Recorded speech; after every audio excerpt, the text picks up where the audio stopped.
It's been described as sort of a darker, grittier version, and I think I'd agree with that. Really try to find the truth in these characters. You know, they're really going through something that's traumatic for so much of the play. There's a ghost that is haunting the opera house, and it's terrifying for all the characters involved.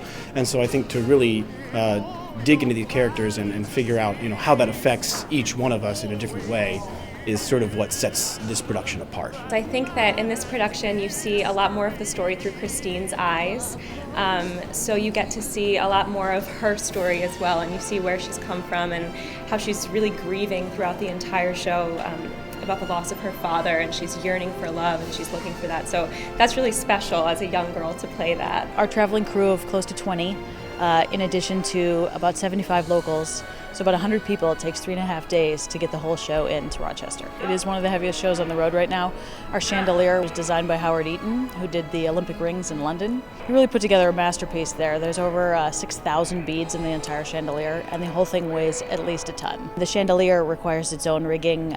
We are using the holes that the previous chandelier from the brilliant original hung from, but we like to do that so that we don't have to put any more holes in historic buildings. This is one of the over 1,200 costumes we have in the show. Some of our costumes are actually 25 years old. They are part of the original package. Staging-wise, completely new. We do use some projections. We also have a lot of pyro and special effects. There's walls of flames, there's fireworks. It's pretty spectacular. We have over 200 speakers that travel with us. At least a half of those are out in the audience as part of our surround sound package. So many microphones in the show. There's actually just as many in the pit as there are on stage because we have a live orchestra down in the pit.